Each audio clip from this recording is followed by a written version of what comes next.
तो hello and welcome to your channel guys. I am Monal presenting Monal education. तो 9th class की जो class 6 थी उसके अंदर हमने चैप्टर 1 का एक्सरसाइज 1.1 जैसे कि कंप्लीट कर लिया था।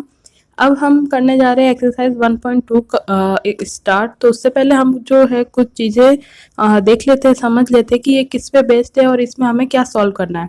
तो यहाँ पे जो है कुछ लाइन दे रखे हैं जो हमने वैसे तो पहले भी पढ़ रखे हैं, लेकिन क्योंकि इसी 2 लाइंस पे बेस्ड क्वेश्चन है और जिन्हें हमें प्रूव करना है तो इन्हें हमें वापस एक बार देखना पड़ेगा।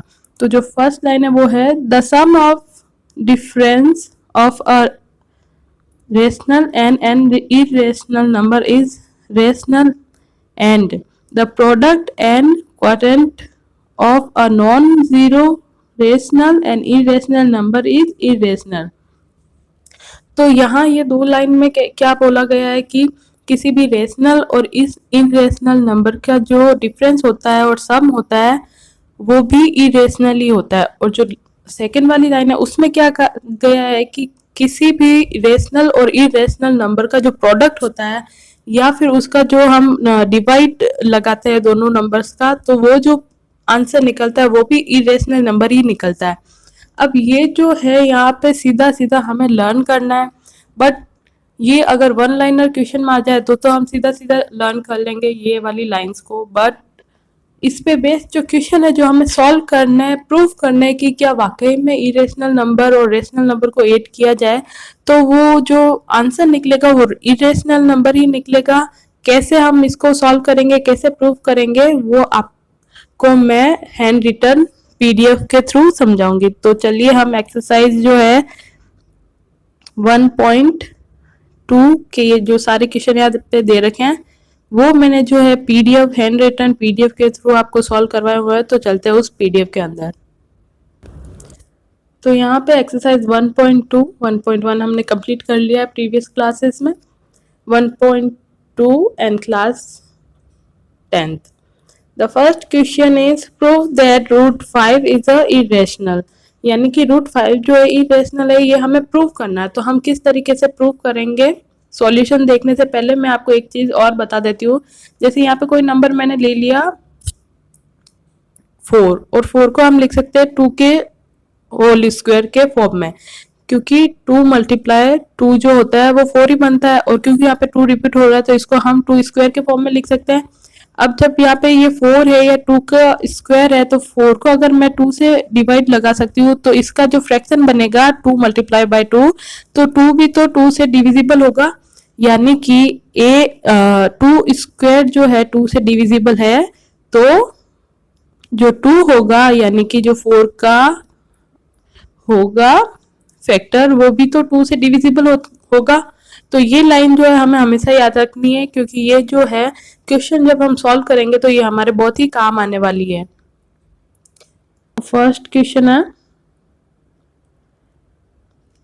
Prove that root 5 is a irrational. तो इसको इरेशनल प्रूव करने के लिए हम लेट करेंगे, let assume root 5 is rational, यानी कि हमें लेके तो चलना दिया हुआ तो है हमें कि रूट 5 जो है इरेशनल है, इसे प्रूव करना है। तो प्रूव करने के लिए हमें इसका उल्टा जो है लेट करके चलना है कि रूट 5 जो है रेशनल नंबर है। That is we can find integer a and b is not equals to 0 such that root 5 is equals to a upon b, यानी कि यहाँ पे हमें a and b जो है 2 इंटीजर अज्यूम करना है एंड जहाँ पे b जो है 0 के इक्वल नहीं हो सकता।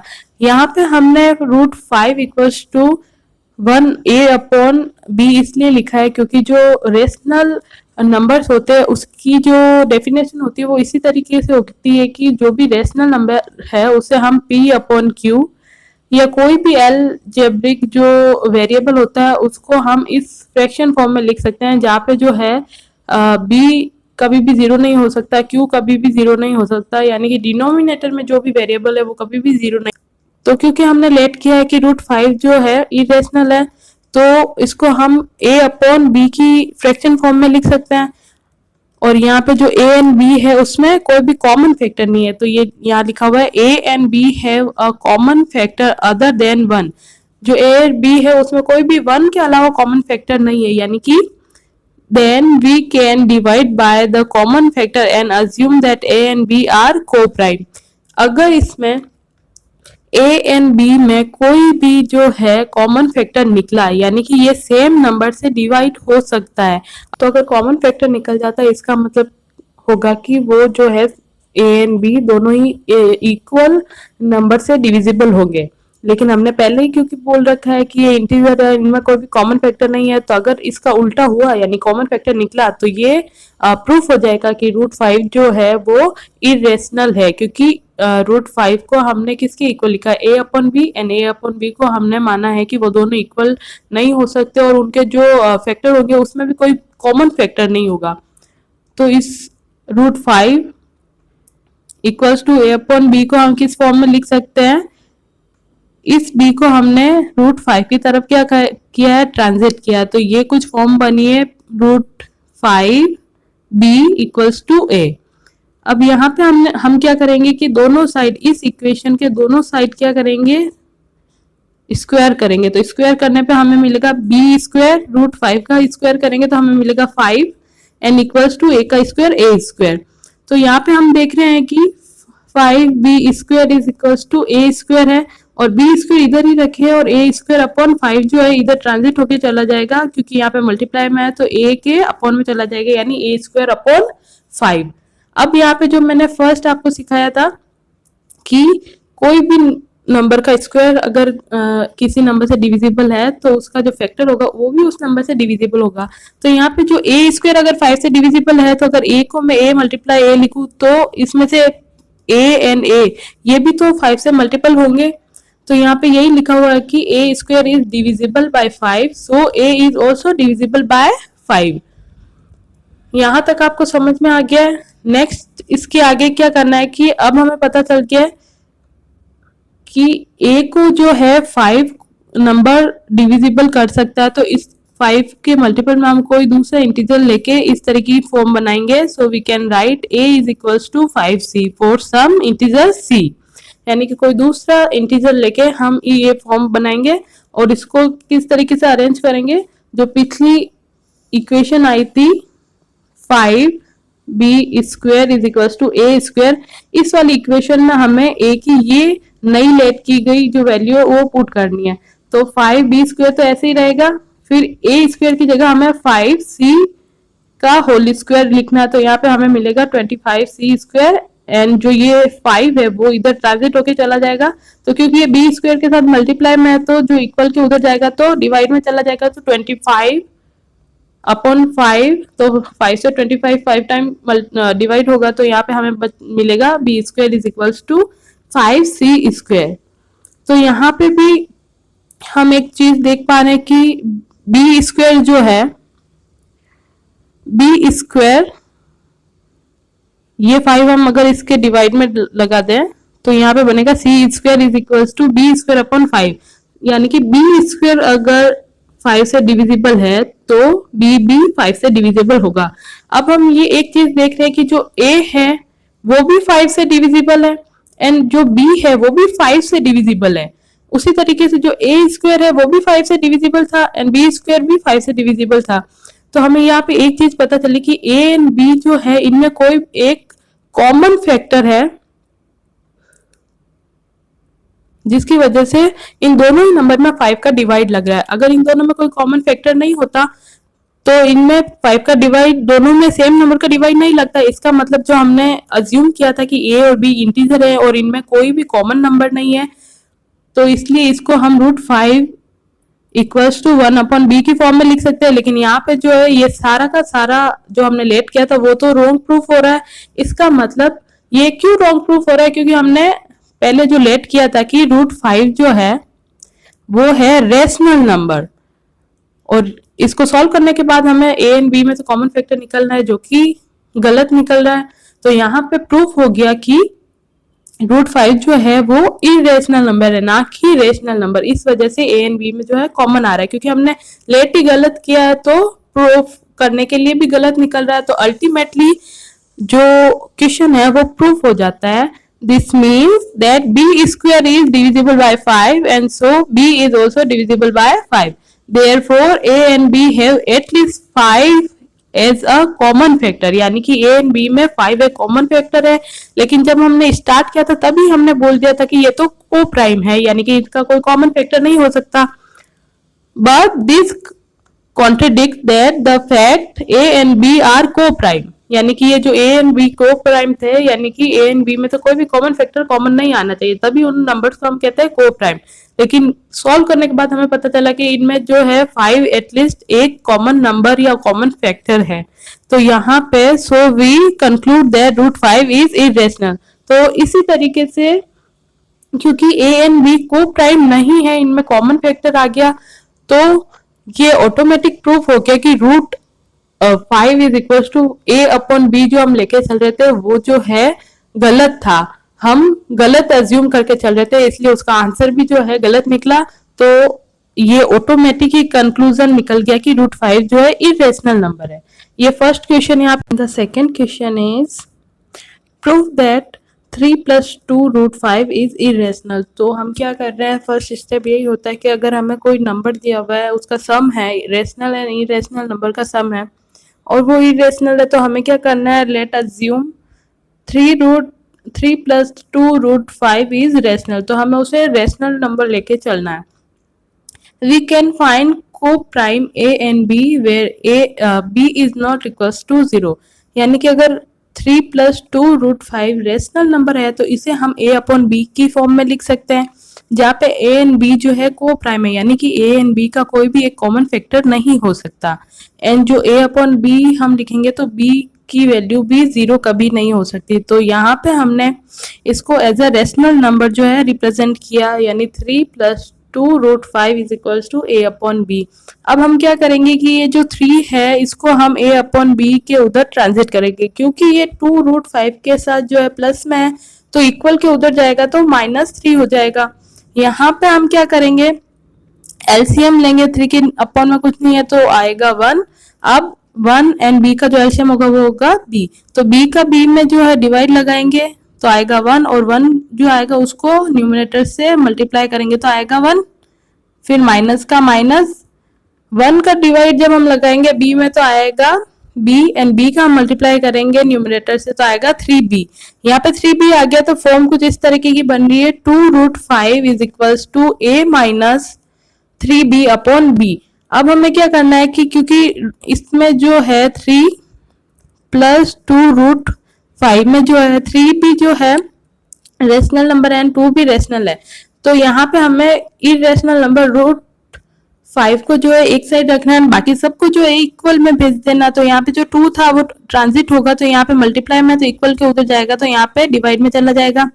डिवाइड में जाने के बाद जो है फॉर्म बन रही है root 5 is equals to a minus 3b upon 2b, यानी कि यहाँ पे हम एक चीज देख पा रहे हैं कि a माइनस 3b जो है वो 2b से डिविजिबल है, एंड जो -3b है वो भी 2b से डिविजिबल है, यानी कि a में भी 2 का डिवाइड लग रहा है एंड b में भी जो है 2 का डिवाइड लग रहा है, यानी कि जो हम ये लेके चल रहे थे, अज्यूम करके चल रहे थे कि a एंड b जो है इंटीजर है, वो जो नंबर है a एंड b वो एक दूसरे के को प्राइम नंबर से, यानी कि उनका कोई भी एक कॉमन फैक्टर नहीं निकल के आ सकता। लेकिन यहाँ पे जो है a एंड b का दोनों का ही एक कॉमन फैक्टर 2 निकल के आ रहा है, क्योंकि 2 का इन दोनों में जो है डिवाइड लग रहा है। इसका मतलब जो हम लेके चले थे कि 3 + 2 रूट 5 जो है a upon b rational number है, तो यहाँ पे क्योंकि कॉमन नंबर आ रहा है a एंड b का, तो ये ऑटोमेटिकली कंक्लूड हो गया कि जो रूट 5 है वो इरेशनल है। और इसमें अगर हम 3 + 2 रूट 5 इस तरीके से रेशनल नंबर ऐड करेंगे तो वो भी उसका आंसर जो आएगा वो भी इरेशनल नंबर ही आएगा। अब इसको थ्योरी में किस तरीके से लिखना है, since a and b are integer we get 3b minus a upon 2b is rational, क्योंकि a एंड b का कॉमन फैक्टर आ रहा है, हमने a अपॉन b इंटीजर और को प्राइम लेके अज्यूम किया था, और यहाँ पे तो जो है कॉमन फैक्टर आ रहा है, तो ये जो है रेशनल नंबर को प्राइम नहीं रहा है, सो रूट 5 इज रेशनल। तो क्योंकि ये रूट 5 के इक्वल है, तो अगर ये रेशनल नंबर है तो रूट 5 भी रेशनल नंबर होगा, लेकिन क्योंकि रूट 5 तो रेशनल नंबर नहीं होता, इरेशनल होता है, तो ये जो कॉन्ट्रडिक्ट है वो किस वजह से आ रहा है, this contradiction has arisen because of our incorrect assumption that 3 plus 2 root 5 is rational, क्योंकि हमने गलत अज्यूम किया था तो इसलिए जो निकल के आ रहा है वो भी गलत आ रहा है। तो ये ऑटोमेटिक जो प्रूफ हो गया है कि जो सम ऑफ रेशनल एंड इरेशनल का सम जो आएगा वो भी क्या आएगा, इरेशनल ही आएगा। तो सेकंड क्वेश्चन आप पे हमने कंप्लीट कर लिया। अब हम चलते हैं थर्ड क्वेश्चन की तरफ। थर्ड क्वेश्चन है वो भी कुछ इसी तरीके से यहाँ पे हमें दे रखा है। थर्ड क्वेश्चन का फर्स्ट यानी इसमें पार्ट्स है कुछ। तो पहला क्वेश्चन है 1/√2, इसे हमें इरेशनल प्रूफ करना है। ये दिया हुआ है कि proof that the following are irrational. तो यहाँ पे जो पहला क्वेश्चन है 1/√2, इसे हमें लेट करना है। Let assume a/√2 is a rational number. That is, we can find integer a and b where b is not equals to 0, such that if a/√2 is rational number, then we can write it a/b. तो यहाँ पे 1/√2 को हम a/b की form में लिख सकते हैं, क्योंकि अगर रेशनल है तो उससे उस नंबर को हम p/q के इक्वल लिख सकते हैं। अब इसको रीअरेंज करने के बाद हमें क्या करना है कि इसे इसका रेसिप्रोकेट करना है, यानी 1/2 है तो हमें इसको 2/1 लिखना है। इसी तरीके से इसके इक्वल में जो a/b होगा वो भी रेसिप्रोकेट हो जाएगा, तो ये बनेगा √2 इज इक्वल्स टू b/a। अब हमें करना है बोथ साइड का स्क्वायर। तो √2 का स्क्वायर करेंगे तो आएगा 2 एंड b/a का स्क्वायर करेंगे तो आएगा b²/a²। इसको फिर से रीअरेंज करने पे हमें क्या करना है, 2 को इधर ट्रांजिट करना है एंड a² को इधर ट्रांजिट करना है। तो a² is equals to b/2, यानी कि b², if b² divisible by 2 so b is also divisible by 2। b² अगर 2 से डिवाइड हो रहा है तो b तो 2 से डिवाइड होगा, यही यहाँ पे लिखा है। अब हमें क्या करना है कि अगर b का डिविजर है 2, तो इसे हम किसी और इंटीजर के साथ लिखेंगे तो भी वो b को डिवाइड करेगा, यानी कि we can write b is equals to 2c putting value in equation 1। जो इक्वेशन 1 हमारी थी a² is equals to b²/2। अब ये है a² is equals to b²/2, ये है इक्वेशन 1। अब यहाँ पे ये जो b की वैल्यू दे रखी है वो हमें लिखना है इसमें। b की जो वैल्यू पुट करनी है हमने इक्वेशन 1 में पुट करनी है, तो यहाँ पे हो गया a² is equals to b² की जगह हमने 2c पुट करना, तो ये हो जाएगा 4b² एंड अपॉन 2 का 2। अब हमें करना है कि ये 2 से जो है 4 डिवाइड होगा 2 टाइम्स, तो यहाँ पे हमें मिलेगा a² is equals to 2b²। यहाँ पे b² है, b² को लिखते हुए ये 2 जो है a² के डिनोमिनेटर में चला जाएगा, क्योंकि b² के साथ ये मल्टीप्लाई में है एंड इक्वल के उधर जब हम इसको ट्रांजिट करेंगे तो ये डिवाइड में चला जाएगा। तो यहाँ पे जो हमें फॉर्म मिल रही है वो है b² is equals to a²/2, यानी कि हम देख पा रहे हैं कि a² जो है 2 से डिविजिबल है, तो वही a² अगर 2 से डिविजिबल है तो a भी 2 से डिविजिबल होगा। अब यहाँ पे इसको थ्योरी में कैसे लिखना है वो हम देख लेते हैं। This mean that a² is divisible bye 2, so a is also divisible bye 2। Therefore, a and b have at least 2 as a common factor, यानी a and b का जो है कॉमन फैक्टर 2 है, क्योंकि a and b दोनों ही जो है 2 से डिवाइड हो रहे हैं। और हम जो लेके चल रहे थे, अज्यूम करके चल रहे थे कि a and b जो है इंटीजर है और साथ ही को प्राइम है, यानी कि इन दोनों का कॉमन फैक्टर नहीं हो सकता है। लेकिन सॉल्व करते करते लेवल बाय लेवल हमें ये पता चला कि ये दोनों को प्राइम नहीं है, इनका एक कॉमन फैक्टर जो है 2 निकल के आया है। But this contradicts that the fact a and b are co-prime. So we can conclude that √2 is a 1/√2 is a irrational number. तो इसी तरीके से जो नंबर दे रखे हैं इरेशनल नंबर, उनको हमें इरेशनल प्रूफ करना है via assuming the number is rational number.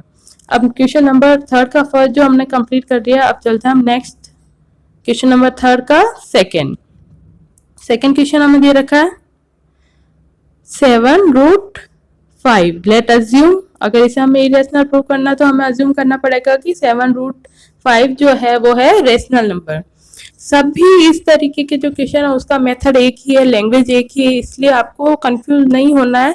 और बार बार अगर समझ नहीं आ रहा तो इसको सॉल्व करना है अपने हाथों से एंड बार बार क्वेश्चन को प्रैक्टिस करके देखना है। साथ ही अगर समझ ना आया तो वीडियो जो है उसको रिवाइज भी रिवाइंड करके भी आपको देख लेना, जिससे कि आपको बेहतर समझ में आएगा।